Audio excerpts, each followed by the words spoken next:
নমস্কার বন্ধুরা, প্রিয়াঙ্কার পাকশালায় জানাই সকলকে অনেক অনেক স্বাগত এবং ভালোবাসা। বন্ধুরা, আমার আজকের রেসিপি হলো দুধ পাটিসাপটা। রেসিপিটি শুরু করার আগে সকল সাবস্ক্রাইবার্স বন্ধুদের এবং সকল দর্শক বন্ধুদেরকে জানাই অসংখ্য অসংখ্য ধন্যবাদ এবং অনেক অনেক ভালোবাসা। এছাড়া এতটা কম সময়ে আমাকে তোমরা এতটা আপন করে নিয়েছো এবং আমার রেসিপিগুলোকে এতটা ভালোবেসেছো। এইভাবে যদি ভালোবাসো তাহলে কিন্তু আগামী দিনে পথ চলার পথে অনেক উৎসাহ পাবো বন্ধুরা। তাহলে চলো, সকল বন্ধুদেরকে পাশে থাকার অনুরোধ জানিয়ে আমি আমার আজকের ভিডিওটি শুরু করছি। তো পাটিসাপটা বানানোর জন্য আমি প্রথমে ব্যাটারটাকে রেডি করে নেব। তার জন্য নিয়ে নিলাম 1 কাপ পরিমাণ চালের গুঁড়ো, নিয়ে নিলাম হাফ কাপ পরিমাণ ময়দা, আর নিয়ে নেব 1/4 কাপ পরিমাণ সুজি। এই সমস্ত শুকনো ইনগ্রেডিয়েন্টস গুলোকে আমি খুব ভালো মতো মিশিয়ে নেব। তারপর এখানে আমি অ্যাড করে দেব খেজুর গুড়। খেজুর গুড়টা এখানে তোমরা স্বাদ মতো ব্যবহার করতে পারো। এরপরে আমি অল্প অল্প করে দুধ দিয়ে ব্যাটারটাকে মাখিয়ে নেব। একসঙ্গে বেশি দুধ দিয়ে দিলে কিন্তু ব্যাটারটা দলা পেকে যেতে পারে, তাই আমি এখানে অল্প অল্প করে দুধ দিয়ে ব্যাটারটাকে রেডি করছি। এখানে আমার 250 ml মতো দুধ লেগেছে। তোমরা চাইলে কিন্তু এটা জল দিয়েও ব্যাটারটা করতে পারো, তবে দুধ দিয়ে করলে এর টেস্টটা কিন্তু দ্বিগুণ হয়ে যায়।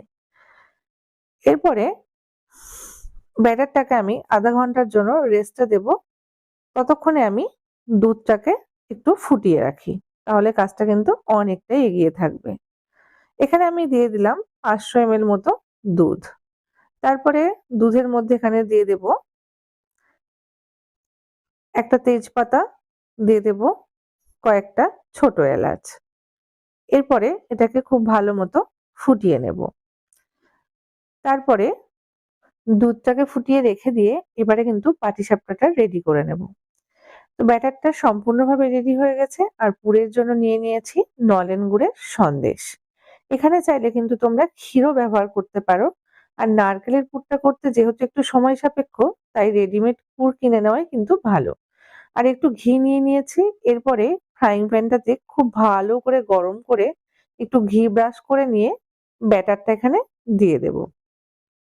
এখানে আমি দিয়ে দিলাম হাফ কাপ পরিমাণ ব্যাটার। তারপরে একটু স্প্রেড করিয়ে নিয়ে যখন উপরের কালারটা একটু চেঞ্জ হয়ে আসবে তখনই আমি দিয়ে দিলাম পুরটা। এরপরে খুব ভালো মতো ফোল্ড করে নেব।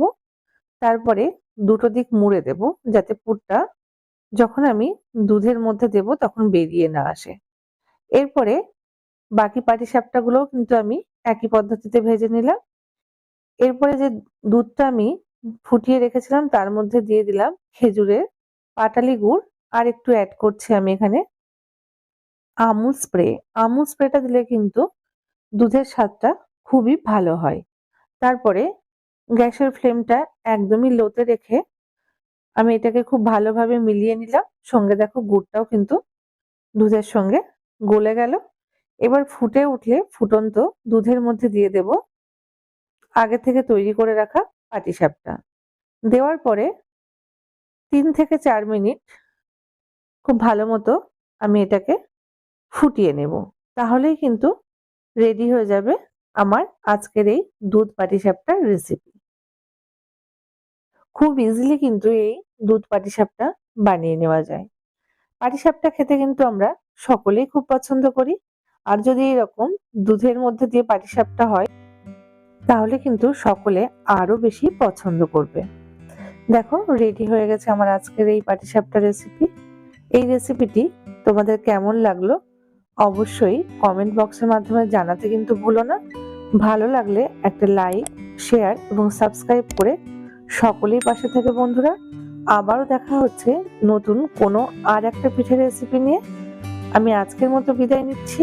সকলে ভালো থেকো, সুস্থ থেকো। আজকের মতো টাটা।